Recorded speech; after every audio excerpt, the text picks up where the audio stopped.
Hey there, Miss Cindy. How are you today? It's so good to have you. I'm great. How are you today?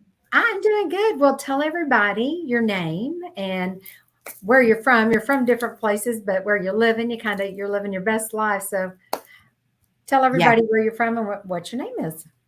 So I'm Cynthia Porter. I am originally from California. I met Laura in Fort Worth, Texas, where we lived for 13 years, raising our kids and all that fun stuff, and recently relocated to the Woodlands down north of Houston.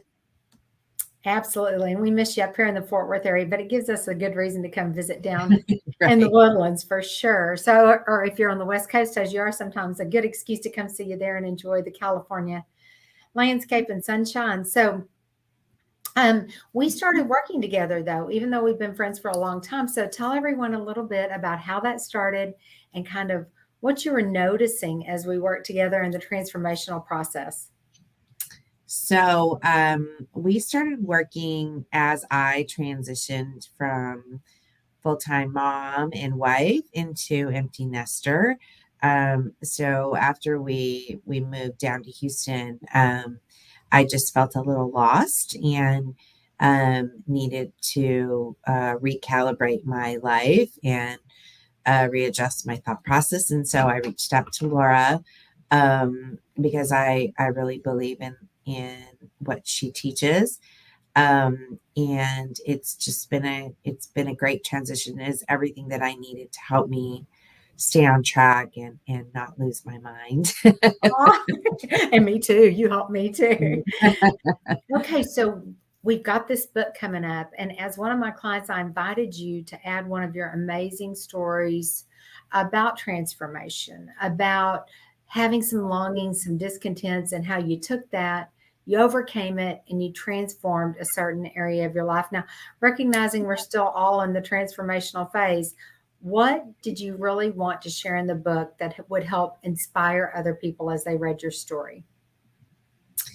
I think that, a lot of times in life we just float by on autopilot, right? I literally like had that aha moment when my youngest was going to graduate, and I thought, oh my gosh, where did 20 plus years of my life go? And all that time, I was focused on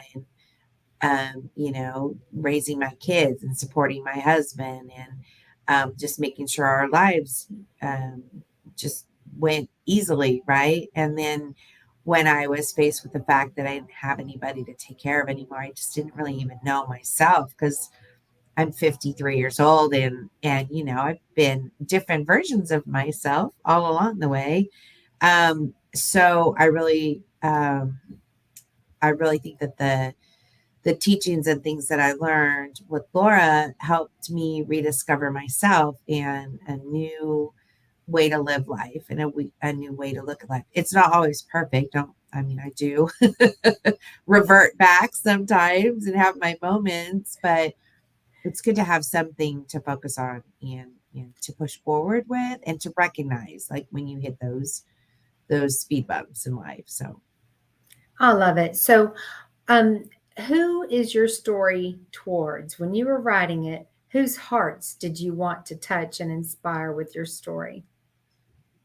um I don't know. I mean, maybe just those moms out there that, like really my message was you'll always be a mom. You'll always be um, in that mindset. I mean, I read an article about how we share cells with our babies when we're pregnant, and those cells still stay in our body even after they're born. So they're always with you and always have that innate feeling, to be the mom and the protector. But that it's okay to put yourself first, to think about what you want, maybe not even what your spouse wants or your significant other, but just to stop and realize, what it is that you truly want. Whether it's next week, next year, next century, whatever it is, but just have something to strive for and something to move forward with. So that's kind of I think, who I was targeting. Well, I think that's very clear. And I think it's very inspiring. And I know that there's going to be a lot of moms because I went through it too. My youngest and your youngest graduated at the same time. And we have another set of kiddos that graduated together too, my daughter and your oldest son.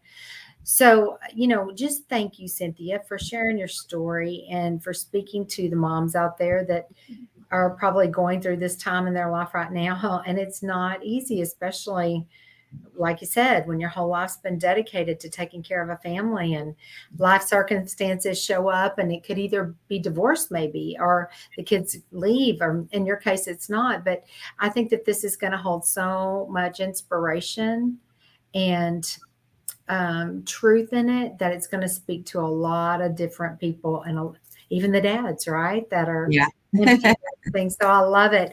Okay, so the book launch is coming up officially November the 5th in the Dallas, Texas area. I'm at the Barnes and Noble here in Southlake, Texas, right by my offices. So what are you looking forward to the very most about the launch on November 5th, 2022? I think it's awesome. I think I look forward to meeting the other authors, sharing stories, with different things we've learned. I mean, everyone has their own perception of what they need, or the teachings, or just the amazing stories that happen when you're like conscious that, you're making them happen. So I just always find that fascinating because I truly believe that you're in control of your destiny. So I'm excited to meet all the authors and to be in Fort Worth again and to see you. So Well, absolutely, and I know they're going to love you as I love you. And just thank you for being my friend and for being my client and to journeying with this project of and this labor of love of all of us. We've all contributed stories, so I appreciate you. You know I love you. I'm so excited for your story to reach out and touch so many people that are looking for some encouragement, some hope. They're not feeling great, and I know in a time where you felt down, you wrote the story anyway. You pushed through, you took the action step, and now this story is going to inspire so many. So, any closing thoughts as we end our little interview here today? um, no, just thank you for listening. And it's one day at a time, right? Just don't give up. Absolutely. Beautiful reminder. Thank you, Miss Cindy. I don't call you Cynthia, but I put Cynthia down there on the thing. But thank you, Cindy. I appreciate your time today and sharing your heart with everyone who's watching today. And I know your story is going to be an amazing addition to the book. Thanks Thank so much. Thanks for being with us.